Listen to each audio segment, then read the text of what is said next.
Alright, boys and girls, back here with Blasphemy. Learned a lot with this gun. It's a lot easier than what I thought to build one and make it work.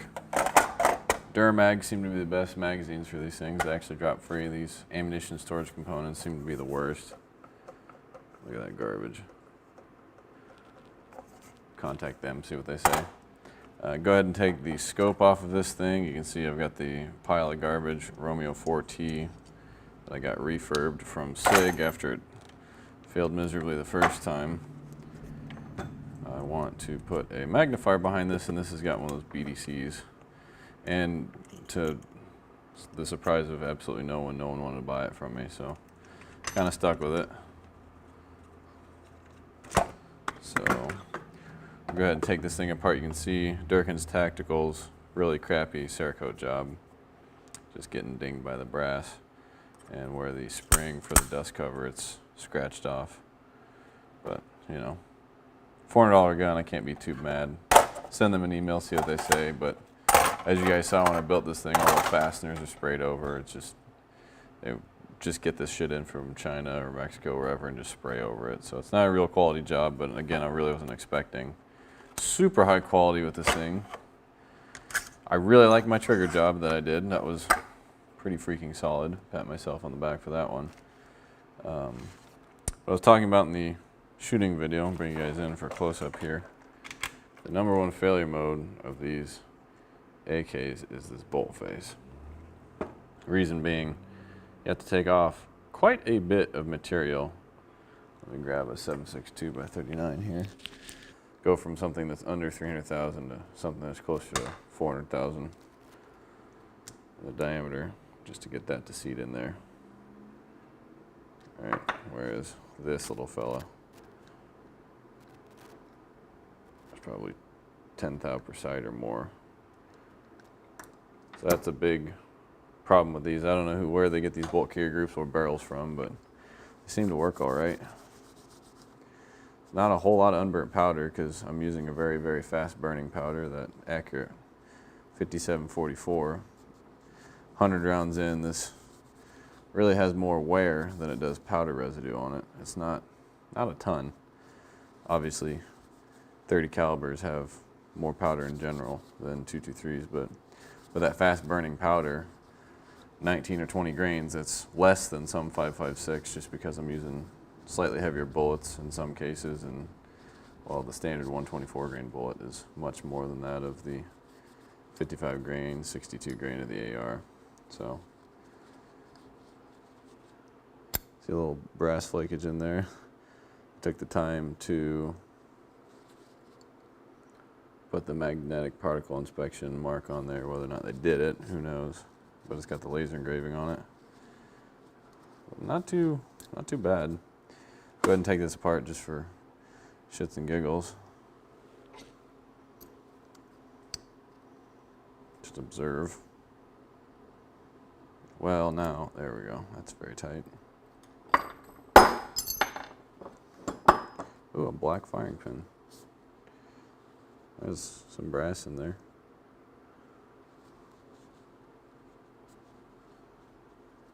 Yeah, got some brass stainage in here. Eating up some primers, are you? That's something I didn't look at, was the primers of all the rounds I just reloaded. Shot just right around 100 rounds through this thing. Cam pin looks flawless. This free gun oil definitely gets everywhere. That's something it's very good at, is just distributing itself without much effort.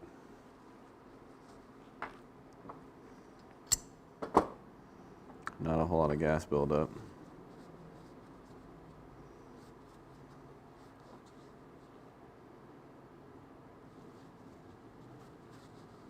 A little bit of carbon in here, nothing crazy.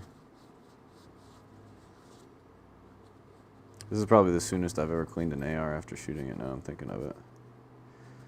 My 3-gun rifle is probably quite envious of what's happening to Blasphemy here.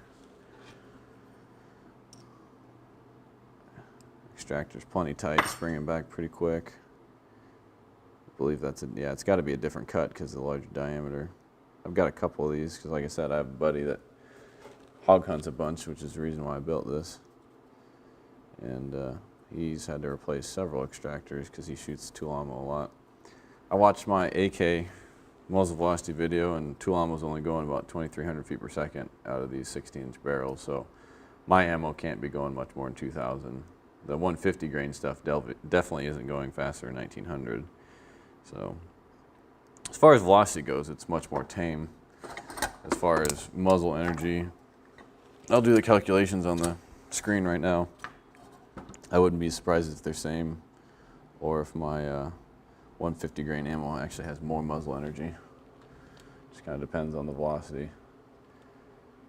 Get some freaking oil on this Q-tip. Got some sludge around this for some reason. This little bolt release, but nothing in the fire control group at all. Nothing in the magazine well, it seems like. Yeah, it's pretty much clean. Still plenty of lube in the buffery boy. I do need to find a better charging handle. That was something I didn't have. I think I ordered one from AR15 discounts. May or may not have come in. But even this charging handle looks, yeah, surprisingly clean. Which just goes to show all you people that clean your gun every time, it just doesn't make any sense, because charging handles barely got any carbon on the underside of it where it touches the bolt carrier group. Now, even with the tan showing the carbon more, it is a little bit sludgy, which is one reason I do not like free gun oil, because it makes you clean your gun more, because it distributes itself and actually holds on to carbon more, but it's not like it's caked up. You can just wipe it right out. So, give and take, but you can see a little bit of unburnt powder there. Definitely some 5744 sticks. But nothing crazy.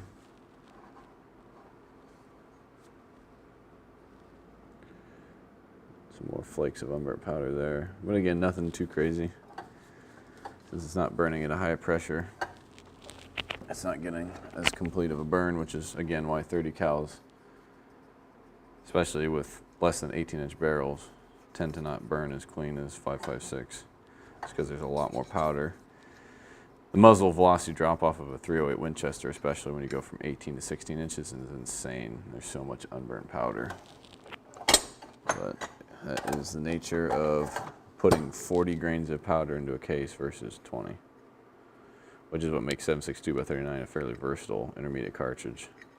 It's got enough case velocity you can push it faster than 2,500 feet per second, but at the same time you can put a 200 grain projectile in it and make it trans to subsonic, unlike 300 blackout, which you can't push a 147 grain bullet faster than 2,000 feet per second, I don't think, but I could be wrong. I've said it for years. I'd rather have a 7.62x39 than a 300 blackout. 300 blackout is just too limited. There's not enough case capacity to do what you want to do. Modern powders, 7.62x39 has just a little bit too much. There's a little bit of wasted powder, especially with this super fast burning powder that I'm running in it.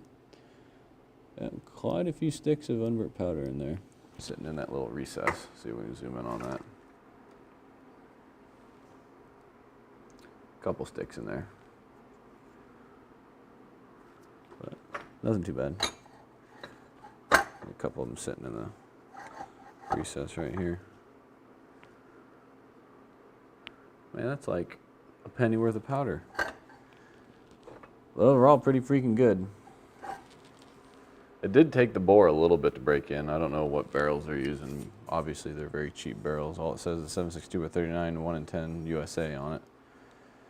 Medium profile. We do need to get this on the scale naked, because I think this gun weighs 7 pounds unloaded, which I usually like to have a 6-pound gun unloaded, but most of that's just a heavy barrel. So go ahead and put her back together now.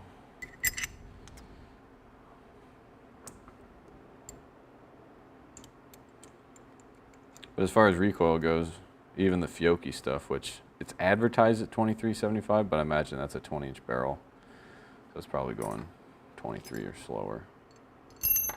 It didn't recoil too bad. Better than a lot of AKs. AKs, it's really dependent on the furniture. Like if you get a shitty Visca, that shit hits you hard. But some AK furniture is a lot more forgiving than others.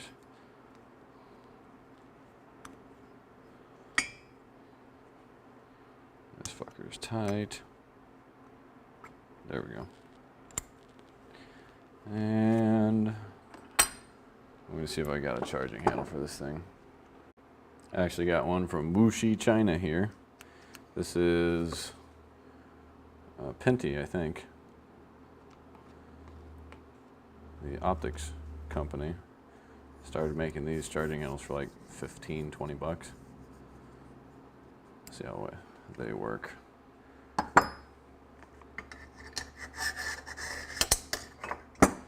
Give this a little bit of schmoo. That's way too much, but that's okay.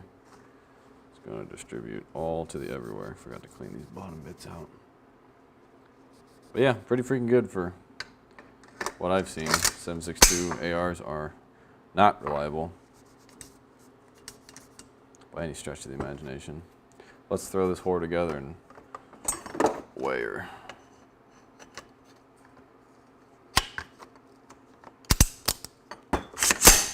Sweet.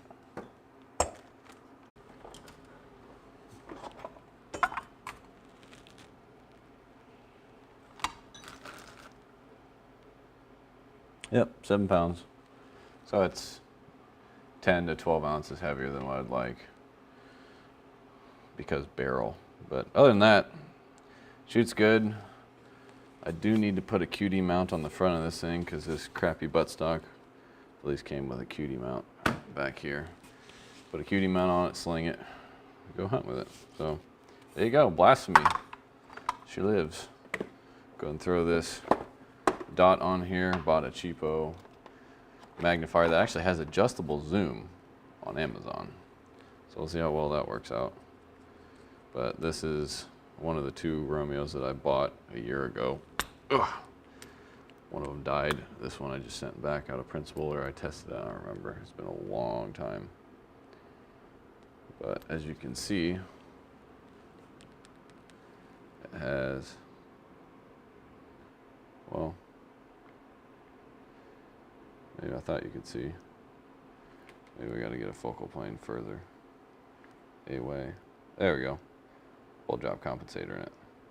So as you zoom in on that, you can see at different ranges where your bullets should go. So I prefer that to the shitty eye box of an LPVO. So we'll see how that works. Stay tuned for the next range outing with Blasphemy. Thanks for watching.